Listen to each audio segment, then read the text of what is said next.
Hello, everyone. I'm Sweta Patel, as you know, and I'm here with Dr. Robert today.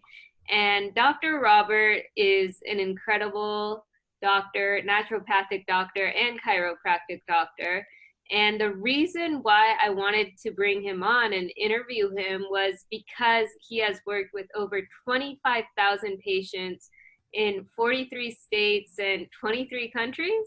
Yeah, actually more now, but yeah, Wow. So yeah. you've probably encountered almost everything related to hormones. I always get surprised. I won't say I've encountered everything, but over the actually yesterday was my 23rd year in practice anniversary, Sweta. Wow. Yeah, so over those Happy 20, thank you. happy anniversary. Thank you. So over those 23 years, I mean, there's definitely been a lot of hormonal and other type of health issues I've come across for sure. That's amazing. And today we're going to talk about how leaky gut and molecular mimicry and autoimmune conditions are all related. Then we'll go into maybe the thyroid and some key takeaways and anything that Dr. Robert would like to give away on this interview. Awesome. Love it. Love it. So why don't we get started? What is molecular mimicry? And I'm sure a lot of these women know what leaky gut is, but they may not be clear about it. So maybe we can start off with that. Sure. Well, molecular mimicry is really it's a real pretty simple concept. It's when the immune system gets confused between your own natural cells and the cells of certain bacteria. Like, for example, Sweta, there's a bacteria called Yersinia bacteria, and all along the surface of it, right, you have like a cell, kind of like an egg. So you have this cell, and all along the surface on it, it has these proteins. It has this kind of protein structure.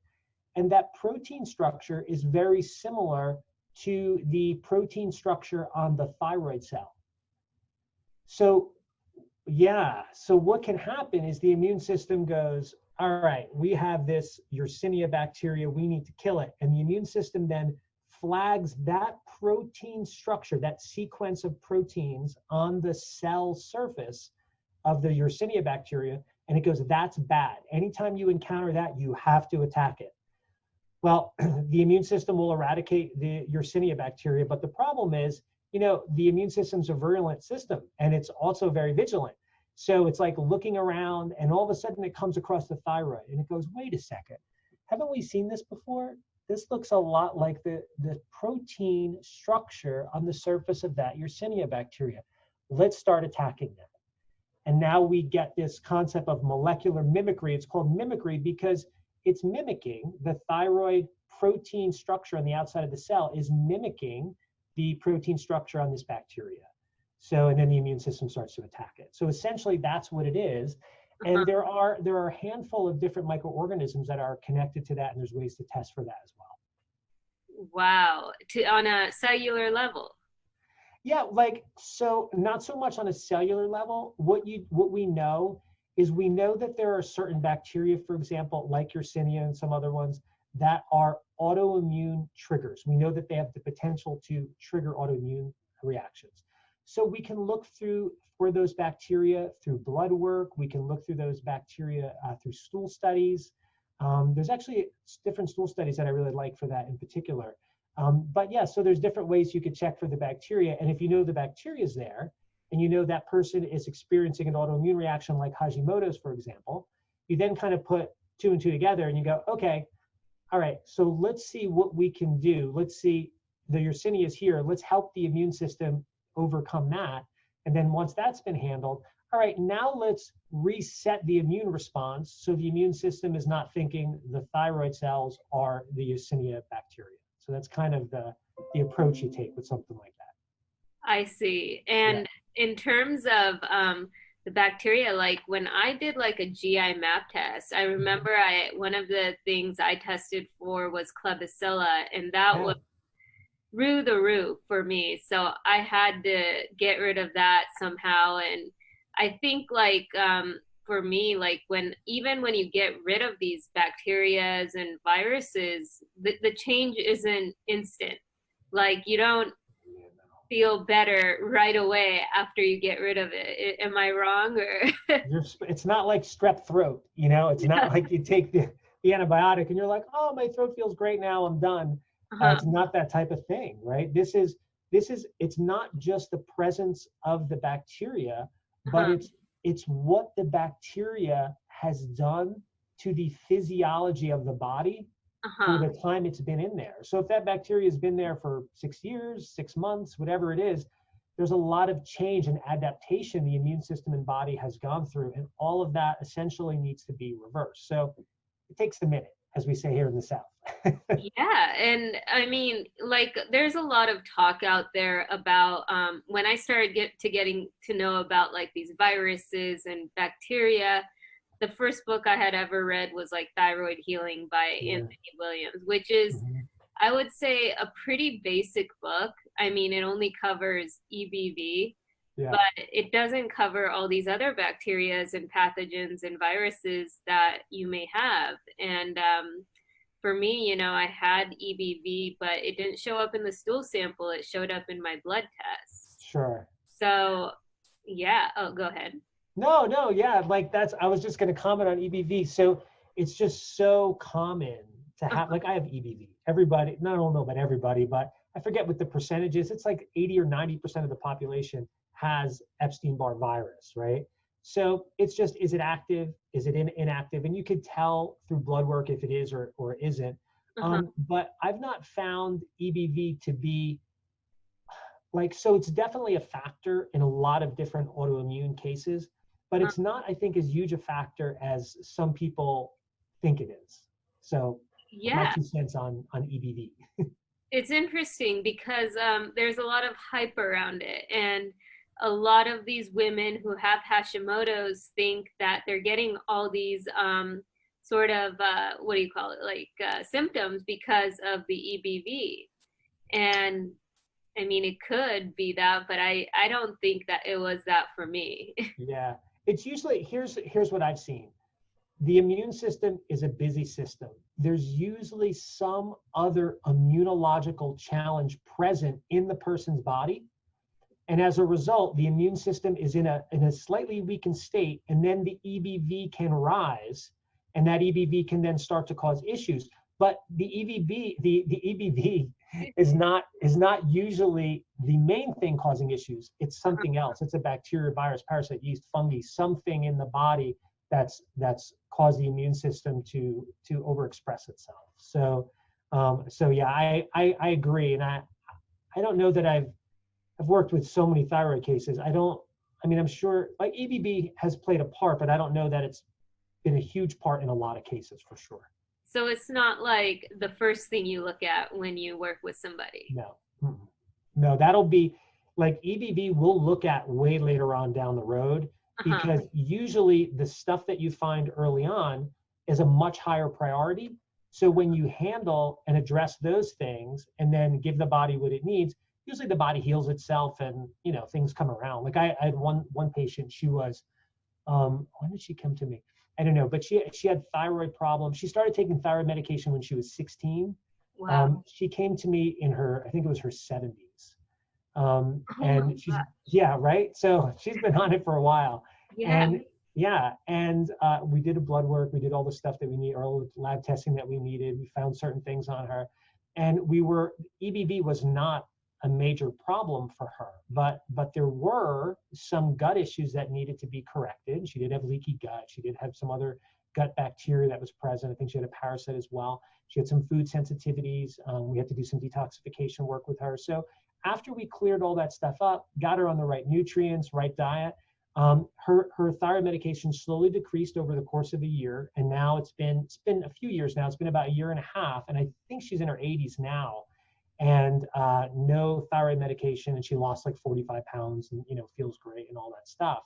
That's But incredible. yeah, it's pretty wild, right? Because when you think of it, it's like, wow, how long has this been going on in her body to Uh-huh. create this condition? And now she is in her late 70s, early 80s, and her body's doing well and doesn't need the medication anymore. It's crazy. That's incredible. Sounds like my story because, they put me on armor and all my symptoms had like amplified, and I just stopped it because I was like, my body intuitively, I knew my body didn't like it. And then a month later, they put me on LDN and levothyroxine or Mm-hmm. tyrosine. And same thing happened. Actually, my antibodies were increasing a lot. And they're like, oh, they're supposed to be increasing a lot. And I'm like, no, they're not. Like what, I mean, what makes you think that? And it wasn't until you would not believe this. I came to Vegas, and some lady on the street she was like a healer, and she actually told me to go visit this naturopathic doctor in Vegas. So I did, and the naturopathic doctor, basically, she was super old school and had this Yeah. needle thing, and she poked it between my fingers, and Oh yeah, electrodermal screening she did. yeah, and Mm-hmm. she said, I don't know why you're trying to fix your thyroid. Your thyroid is not the issue, it's your adrenals. And Wow. she gave me this supplement. It had like raw adrenal concentrate, and basically I took that 2 times a day. But I felt like I had my life back in less than a week, Yeah. and my thyroid numbers had gone from a 6.4 to a 2.4 for the Whoa, yeah, in 2 weeks. that's awesome. It was crazy. And there's been like, after that I started studying the adrenals and autoimmune conditions because Sure. this was my fourth condition. Hashimoto's was. So Wow. yeah, I thought there was some connection between your adrenals and not even Hashimoto's, but autoimmunity in general. Oh, yeah, there is. There's, even just like, so if we just talked about for a second, just primary hypothyroidism, right? So there's no autoimmune activity present. The TPO levels are fine, thyroglobulins fine, but there's clearly hypothyroidism. Sometimes that's present because of an adrenal issue. Like when the adrenals, in some cases, the adrenals will overproduce cortisol, and cortisol interferes with the conversion of T4 to T3, Uh-huh. as well as it interferes with the production of T4. So, if a person has primary hypothyroidism and they don't ever look at their adrenal glands, they're missing a potential part of the picture, because if their cortisol is elevated, they're not going to make adequate amounts of T4. They're not going to convert that T4, whatever they're making, to T3. They're going to be in a hypothyroid state. Their TSH is going to go up. But really what we're dealing with in that case is an adrenal problem causing a thyroid problem, not necessarily a primary thyroid problem. So yeah, there's all crazy, there's the one thing I realize, I say this to my wife all the time. I'm like, Pam, this is what I've learned over 23 years. Anything in the body can cause anything in the body. I swear, we've seen the craziest stuff. We had a guy come to us. This is totally irrelevant to this conversation, but it's just to prove the point that anything can cause anything. We had this guy that was in the Vietnam War, and he came to us with jungle rot on his foot. He's had it since Vietnam. It's like this crazy fungus and all this stuff. Oh my And he God. saw one of the doctors that was working in my clinic at the time, and the doc's like, man, I don't know why he's got this. He's like, but it's really weird. He's got this vertebra out of place in his lower back. He's like, I'm going to try adjusting it. I'm like, yeah, go for it.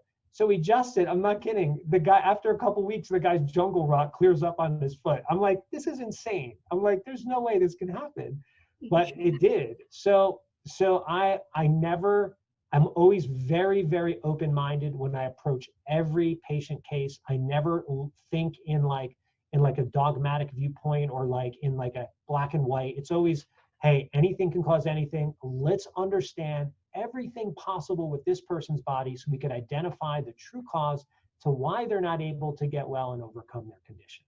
So, Right. yeah. And like a lot of the women in this group feel like they have adrenal fatigue, and they're hesitant about using like an adrenal concentrate or like a supplement for their adrenals because they think that a lot of naturopathic doctors say that it's like basically putting cortisol in your body, and then your body, it'll lead to adrenal insufficiency. Yeah. So So, oh, sorry, go ahead. go ahead. Oh, I was just going to comment. So, yeah, so there is truth to that, right? So here's the issue with the adrenal glands. You can have primary adrenal problems. Definitely they occur and you address those things. However, the adrenal glands are responsive glands, meaning they're usually responding to a stressor in the body. So for example, if someone does have, let's say, a fungal infection or a yeast overgrowth, right? That infection is going to produce inflammation in the body. So the adrenal glands go, hey, there's inflammation here. Let's kick out the most powerful anti-inflammatory hormone that the body makes, which is cortisol. So now the adrenals start overproducing cortisol to deal with the inflammation that was created by this infection. So over time, if that infection is not identified and dealt with, the adrenals are still pumping out cortisol, but they're supposed to pump out all these other hormones too, like DHEA and pregnenolone, right? And estrogen and testosterone. And what they do is they start to go, man, we're getting tired. We can't keep up the demand. So they'll continue pumping out cortisol, but they'll stop producing the other hormones or they'll slow their production. Eventually, as you get further into adrenal fatigue, now the cortisol starts to fall and you see all the hormones kind of flatlining. So in those cases, it's not a true adrenal fatigue. Like, yes, the adrenals need to be dealt with and supported correctly, different for each case. But the true cause of that adrenal insufficiency or that adrenal fatigue is the infection that is producing inflammation that has overwhelmed the adrenals over time. So it's kind of different for each person, and you have to really assess that on a case-by-case basis for sure. But yeah, their concern is not invalid. It's valid because if you start to take too much raw adrenal glandular when you don't need it, it really becomes kind of like rent a gland. You know, you're taking, you're like, yeah, here, we'll take this cow gland and you could have it because your gland doesn't work well. Doesn't actually correct the problem. Although in some cases it will, and those are different. That's when there's primary adrenal fatigue, completely different. So you address the hormones. First, you address like the bacteria, the viruses, infections, and then you sort of balance the hormones. Is that your approach, or? So it's really a case by case basis, right? Because it depends where the fire is. Like some people come to me and they're like, Doc, look, I haven't slept in like a year. You know, I sleep like 2 or 3 hours a night. I can't function well. I'm dying. Those people, you can't really start to go after bacteria and detox, although that might be the underlying cause. Those people, you got to settle their system down first. You know, you just got to calm their system down. You got to get them sleeping better. They start sleeping better. Their energy starts improving. Now their body has more energy to deal with and cope with some of those like true causes. So it's really case by case. I could tell you in the last 23 years, aside from 2 twins, we've never had 2 people on the same exact holistic healing program. It's just never happened. And So, that's the sign of a good doctor. oh, thanks. I mean, I built this organization of women because after what I've gone through with like 4 autoimmune conditions, I basically wanted to help them in a way where big pharma isn't, you know, going to get in the way. And multiple doctors had told me I was going to die and I was at high risk if I stopped taking prescriptions. And Wow. I also, you know, the second condition I had was autoimmune hemolytic anemia, where I had to get blood transfusions just to stay alive because my hemoglobin was down to a 4.5. Oh my God. And yeah, it was, and I was on high doses of prednisone, but you know, after like 3 years, I realized that that blood that was put in my body actually had a lot of infections, viruses, and bacteria that they never checked for. Right. So, Right. One of the big problems with transfusions is, you know, they'll clear it of some things, like you're not going to get MRSA from a transfusion, but who knows what else you're going to pick up, and who knows what other toxins are going to be sitting in that person's blood. exactly. And that's never checked, you know, on that level. So, yeah, and I guess the rest of my life, I've just kind of been working on cleaning up all the garbage. Yeah. I have to say, you're amazing. You're really incredible to have had 4 autoimmune diseases improve the health of your body, and then create a platform like this for other women that are in similar situations where they can go and learn and help themselves. It's really, that's incredible what you're doing. It really Because is. one of the biggest problems I saw was that, every doctor has a different opinion, and Yeah. you have to pay like an initiation fee to go check them out, even after you read their reviews and everything. But you really can't judge a doctor by the reviews you read because, like you said, everyone is so customized, you know? Sure. And I feel like it's important for everybody to understand their bodies in order to heal themselves. And by having these interviews with doctors, they can assess things themselves and get their second opinion, and work with the doctor if Yeah. they feel that sort of connection.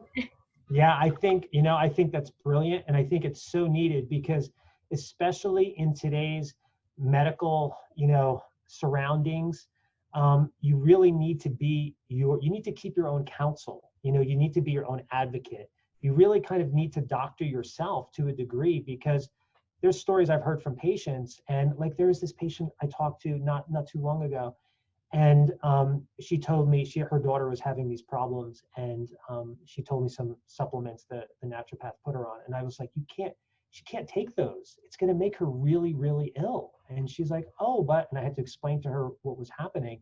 She's like, oh my God. Once she had the data, she realized, okay, she doesn't need to do that.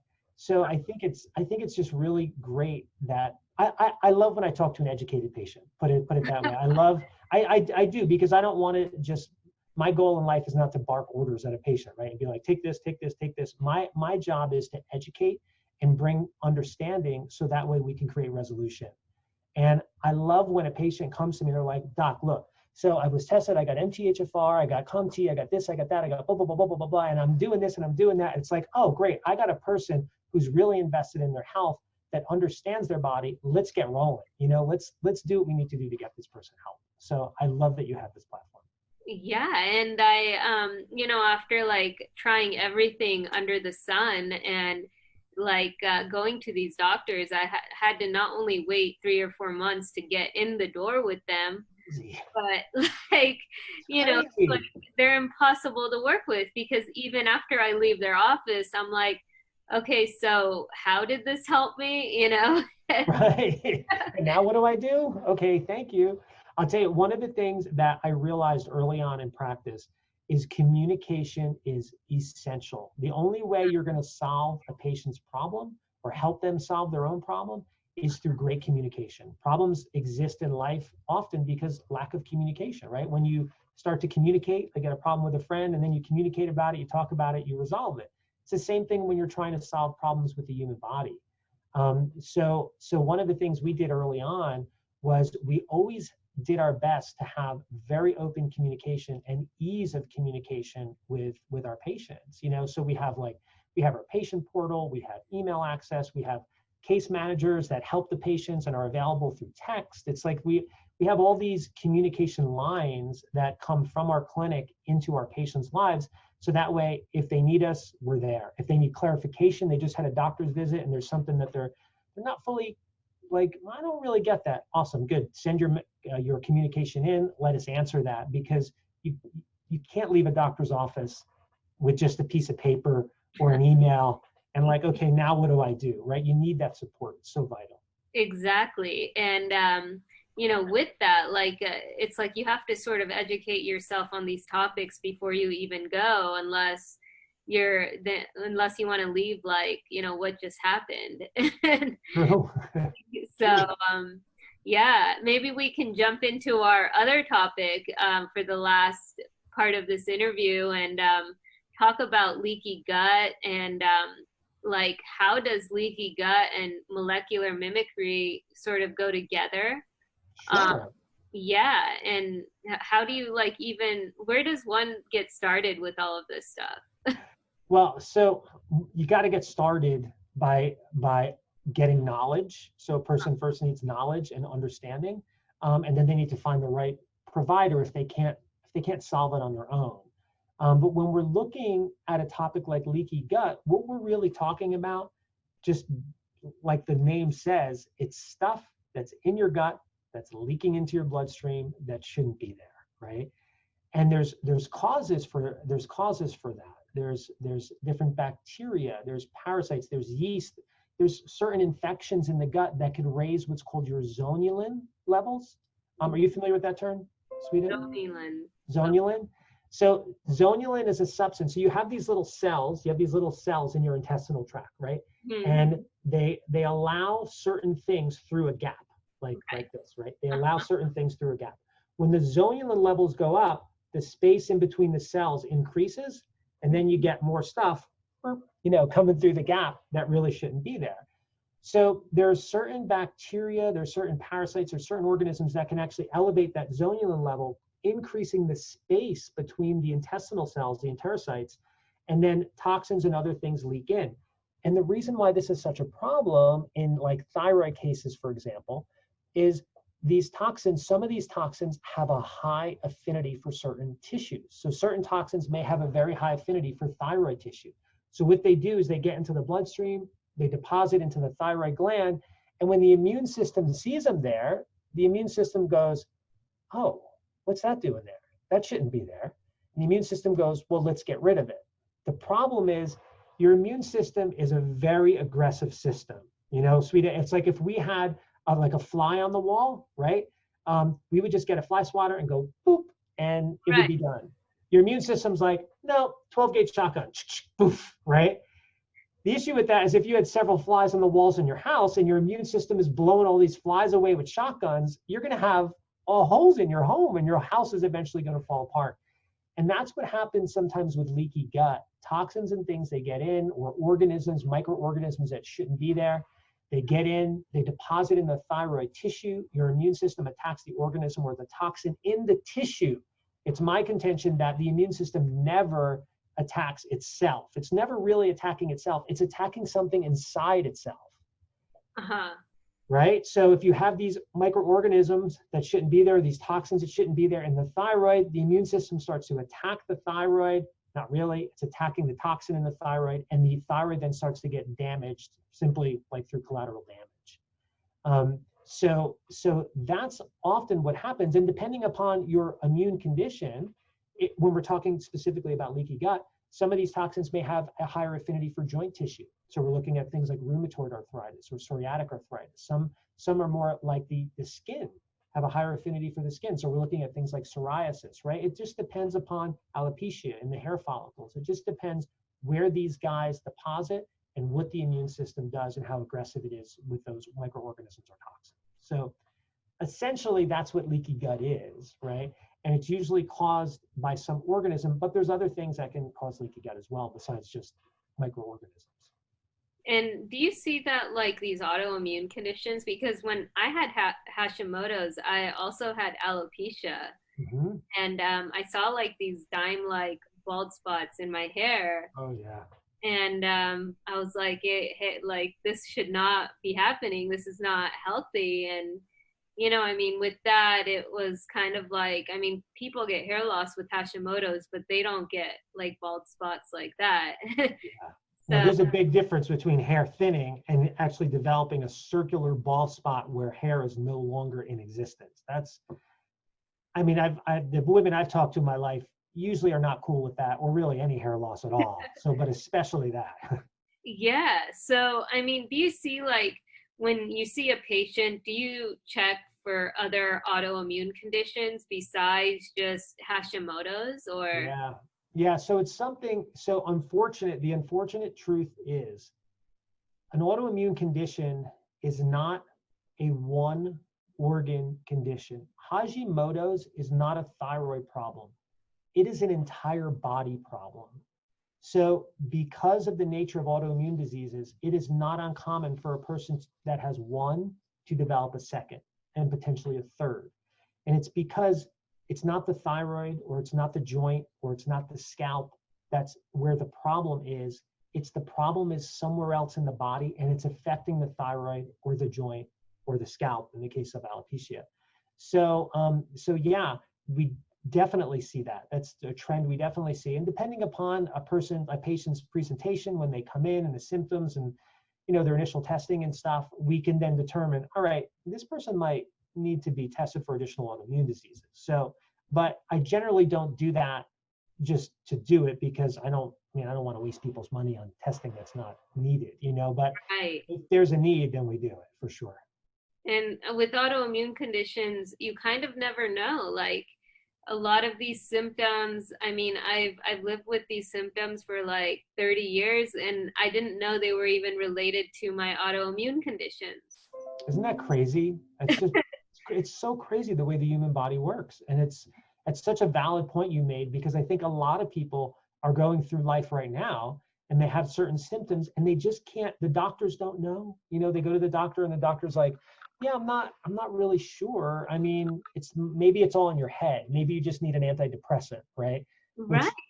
Which usually leaves the person more depressed. I had a patient once tell me she went to the doctor and she told the doctor all of her symptoms, and depression was not one of them, by the way. And the doctor's like, look, I think you're just depressed. And she's like, no, I'm not depressed.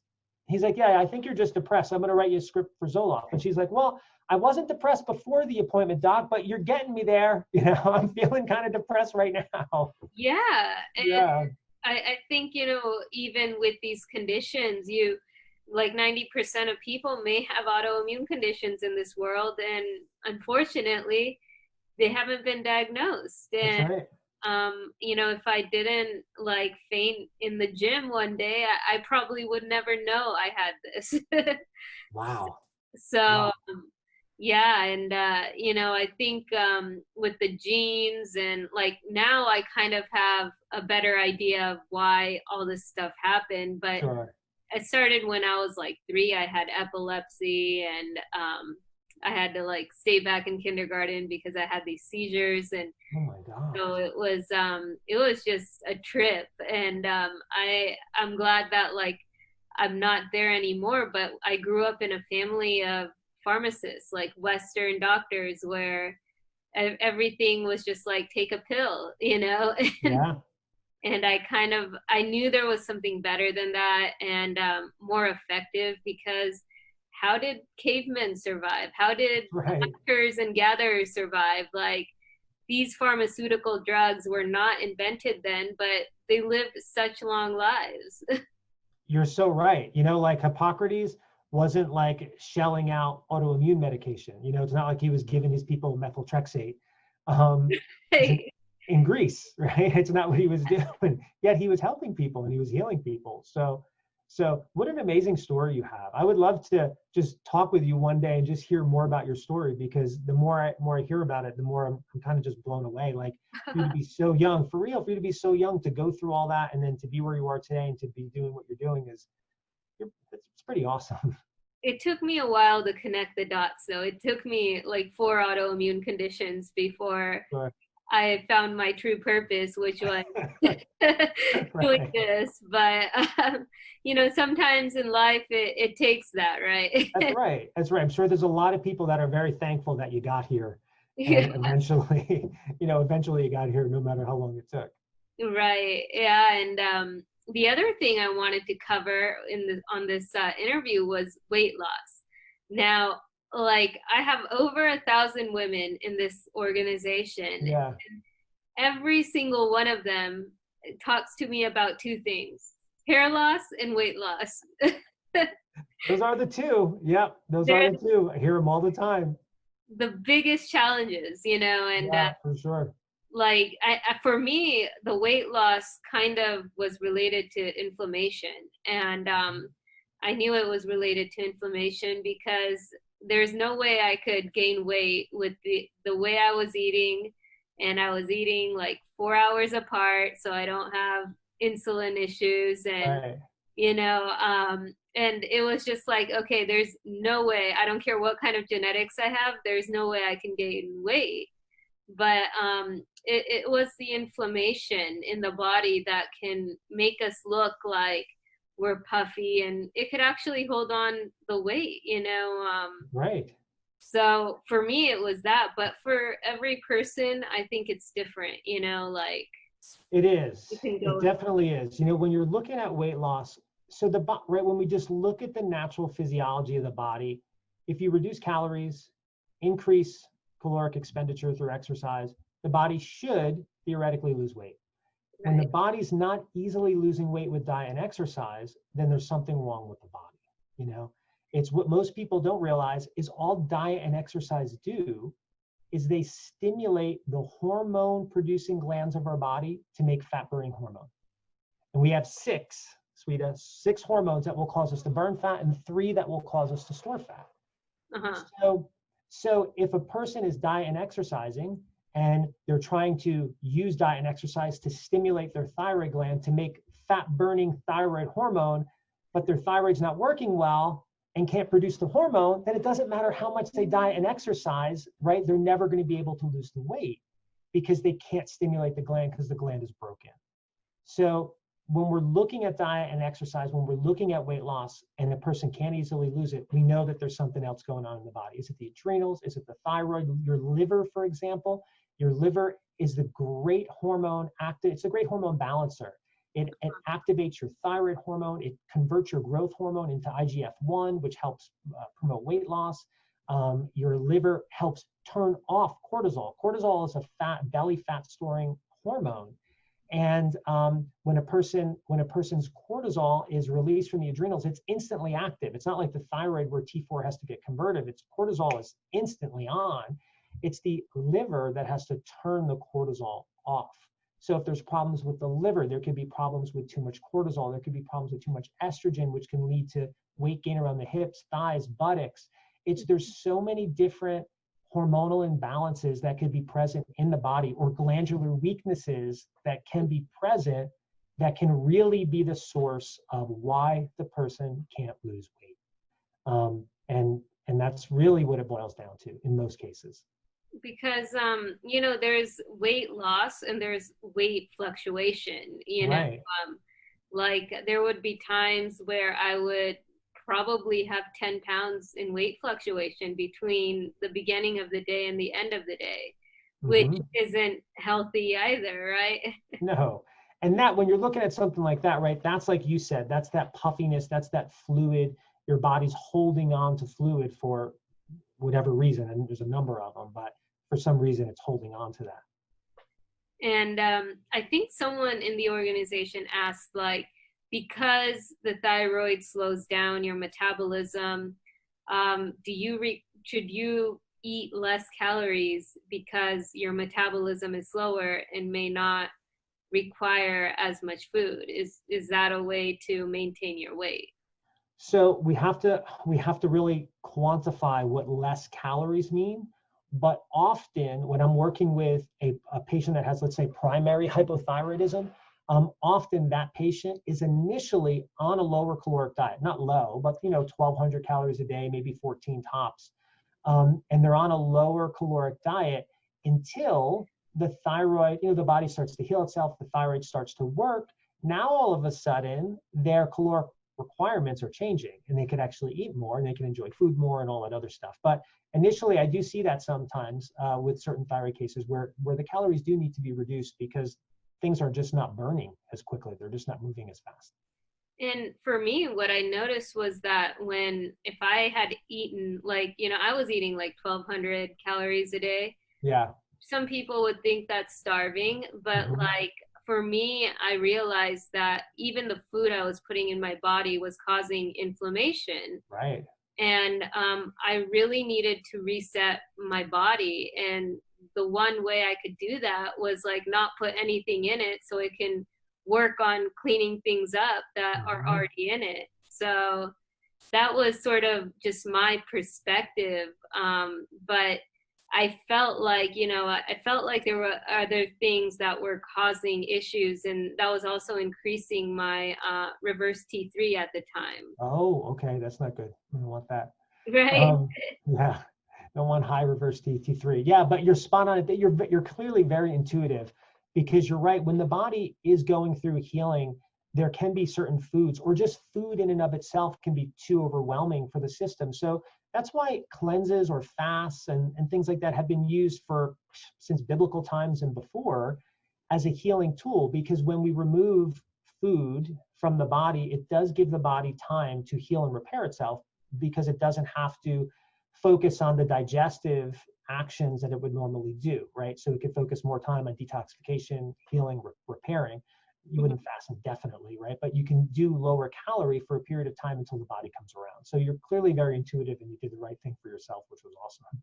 Yeah, and I think, the reverse T3, maybe we can talk about that a little bit because a lot of these women do have high reverse T3 and, they call it the starvation sort of brake lights for your body, right? Right. And it is. I mean, essentially, if we just boil down and said what reverse T3 is, it's having the wrong T in the right lock.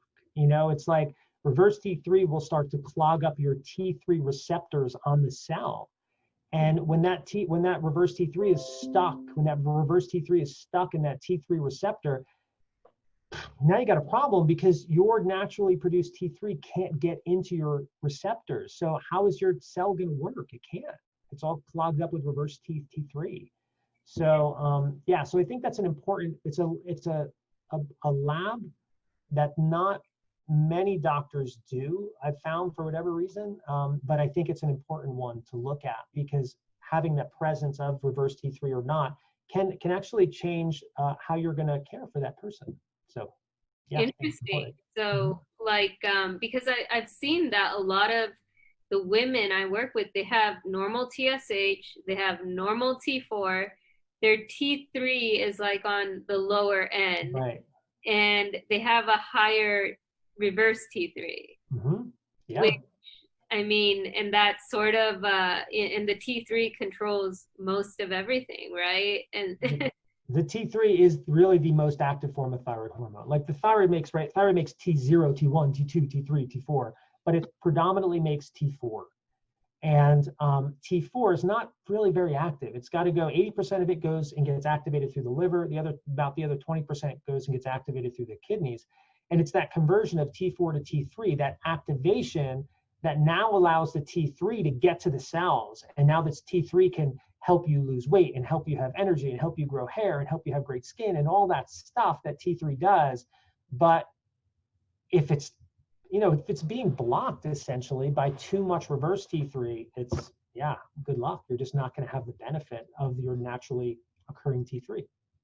wow. So how do you work with that when you have patients that come in with normal thyroid numbers, but high reverse T3 and a low T3, free T3? You got to find what's doing it, right? Because something is causing the T3 to be converted to reverse T3. So it's like something's causing it to turn around essentially. And you have to find out what that thing is. Sometimes it has to do with the adrenal problems. Sometimes it has to do with certain toxicities. It could be problems with the liver. There's a variety of different things that can be connected to that. Some support, like just general support, like if someone wants to just try it on themselves, ashwagandha is an herb that helps prevent the conversion of T3 to reverse T3. So that's good because we don't want that. So that's something that they could try on their own to do is just add some ashwagandha. But you really need to identify the cause. Like, why is that happening? There's some reason for that little switch. Yeah, and I think do you think it could also be genetics? There are genetic factors. Yeah, there are genetic factors, and you got to look at epigenetics too. There's, like I said earlier, anything in the body can cause anything in the body, right? Like the guy with the jungle rot on his foot. It's really true. I mean, we could easily turn this, I think, into a weekend seminar, all about just reverse T3 and the things that can affect T3 to reverse T3 and vice versa. But there's a lot. Yeah, there's a lot of genetics play a role. Environment plays a role. Our epigenetics we have to look at. There's a lot that can be connected to that. And I think I'll end off with this final question because I know there's a lot of talk out there about keto and all these different diets. I mean, I personally follow an anti-inflammatory diet because that's worked for me. And I don't know for everyone else, but for me, it works. I love it, and I'm able to like have my system work and Right. functional. I mean, Yeah. and but like with keto, I know a lot of people use it, and is there a connection between T3 levels and doing a keto diet? So here's what I could tell you about keto in general. Is it's good. It's good for a certain percentage of people, but it's not good for everybody, right? There's so many diets out there. There's some people where veganism works great. There's some people where keto is excellent. There's some people where they need to be paleo. There's some people that need anti-inflammatory. You and I are similar. I do well on an anti-inflammatory diet. So when we're looking at keto, keto can create a few different problems. There's a lot of benefit to certain people. I don't want to rag on the keto diet, right? But there's there's certain people, like if I did keto, you'd be picking me up off the floor. I'd be like dead. It would overload my liver. It would make me sick. It would just, oh God, it would be horrible. So for some people, I think when you're looking at the keto diet, one of the things that can occur is you start to overwhelm the liver. There's too many fats going into the body, right? When the majority of your caloric intake, the vast majority, close to 100%, is coming from fat and or protein, and only maybe 5% from carbohydrates, the body physiologically is not really meant to do that. And all of that fat and some of the protein can overload the liver. And when the liver gets overloaded, we start to get problems with just the conversion factor, converting T4 to T3. The other thing that we get is we get potentially a toxicity crisis that occurs in the body and or increased inflammation in some people that can lead to T3 converting to reverse T3 or staying as reverse T3 because the flip can't happen. The liver can't do its job. So I'm not against keto. There are some patients I definitely do keto with, but it's certainly not the most common eating program that we use in our clinic. That's for sure. That's Not to rag on any of you that are doing great on keto. If keto works for you, continue with keto. Keto doesn't work for me. It works for some of my patients great. You have to find what works for you because we're all bioidentically unique, you know? right. Yeah. And I think, if women in this organization want to work with you, where do you start with them? Like what do they need to come prepared with? So here's what I like to do first.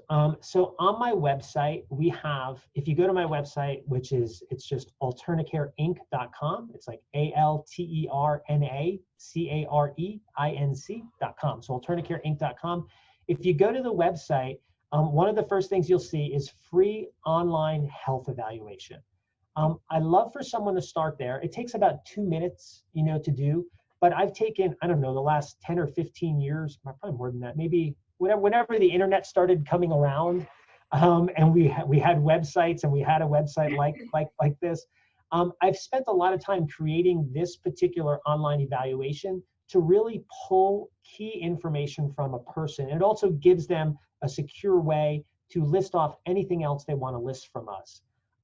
Often, depending upon their case, one of the things we're doing right now because of COVID-19 is we're trying to give back to the community. And one of our big give backs is we're giving people a free consultation. Their initial consultation is completely free with either our naturopathic doctor, one of our naturopaths, or our certified health coach. It'd be one of those guys. We'll actually talk to them for free. They'll review their evaluation. If they submit labs, we'll look at their labs. We'll talk to them about that. And then we'll give them some recommendations, right? And if they want to work with us directly, great. We'll cover the costs up front so they understand, what their costs would be if they want to do anything more with us.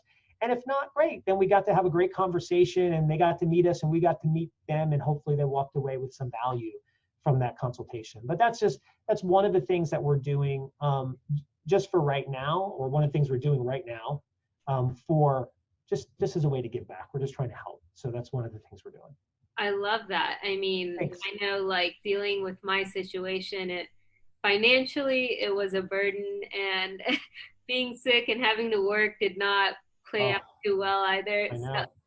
So I'm so glad you're doing that. Most doctors will not do that, and they will make you pay an upfront fee, and they'll make you probably wait 3 or 4 months, and we'll see you for like 10-15 minutes I know. and you're out the door. Yeah, we're not doing that. You know, they'll often, more than likely, they're going to get a free consult with a naturopath. If not, it will be with a certified health coach. It won't always be with one of the naturopaths, but it'll be with one of the two. And our purpose in that consult, Sweeta, is just to like try to give them some help. You know, try to give them some advice. You know, what do we see from the evaluation that they filled out? What do we see from any type of forms that they submitted to us, like lab work and stuff? And what could they potentially do, right? And then we'll also give them our recommendations. And we right now we're doing that. We just do that for free right now, but that won't always be for free. But right now it's just our way of giving back. So thanks. And one thing I love about your practice is that it's really focused on results. It's really focused on healing. I went to a practice that was in Las Vegas, and you know, when I had Hashimoto's, and they had told me, oh, we'll fix up all your symptoms, we'll fix up your Hashimoto's, but we can't guarantee weight loss or hair loss. Like that's two things that will not go away. And I said, well, if you're a healthy person, those two things should not be happening. That's right. You know, so if you cure everything besides hair loss and weight loss, that means you're not cured. Right. You missed something, right? Healthy bodies are not overweight. Healthy bodies have healthy hair. Right. So I agree with you completely. Yeah. So I love how you're focused on those results, and it's very hard to find that in a doctor. And maybe to end the interview, I'll just leave you with 3 takeaways. So maybe you can share 3 biggest takeaways with the group of listeners. Sure. Yeah. I guess like so. Three takeaways. Excuse me. Three takeaways would be: 1, understand whatever you're going through, there's a cause to it. So there's a reason for it. It doesn't just exist on its own, right? There's something that is creating it. Like when you step on a dog's tail, where does the bark come from, right? Its mouth. So if you want to help the dog, get off its tail. Don't give him drugs. Don't cut out his tongue. Just get off his tail. So it's the same thing. Understand if you have a health condition, there's a reason you have it. There's a cause for that thing. And 2, that cause can be identified. There's testing that's available. There's ways to evaluate the human body to understand what that cause is. And then 3, there's things that you can do to yourself once you find the cause. And even if you don't find the cause, there's still things you could do to yourself to help your body heal, because that's the one amazing thing that your body is trying to do 24 hours a day, 7 days a week, is heal and repair. You know, I mean, Sweeta, we have in our body, we have about 20 to 30 trillion red blood cells. And every 90 days, our body destroys all 30 trillion red blood cells and regrows a whole brand new 30 trillion red blood cells. Yeah. Mind-boggling, you know? Your stomach lining regrows every 2 to 3 days. Your liver, you regrow a liver about every 3 years. You regrow a whole body every 7. So wow. Understand, if you have a health problem, there's a cause. There's a way to evaluate it and find the cause. And there's things that you can do to remove the block from healing, because ultimately your body wants to heal itself. It wants to heal its autoimmune disease. It wants to be at a healthy weight. It doesn't want to be. Survival actions require your body to not be that way. Your body doesn't want to be ill. It's trying to heal. You have to find and remove the block so it can do so. So those, I think, would be the 3 big takeaways I hope people could get from this interview today. And never give up for a 4th. Never, ever give up. You can't lose if you never quit. So love that. Well, thank you so much, Dr. Robert. And I will be posting your information so they can get in touch with you. And I'm so grateful to have you today. Thank you very much. And it's been my pleasure. You are just, honestly, just a shining light. Just looking at you here online, you're a beautiful being. And I'm just so happy and blessed to be part of this interview today. So thank you very much for having me on. Thank you. You're welcome.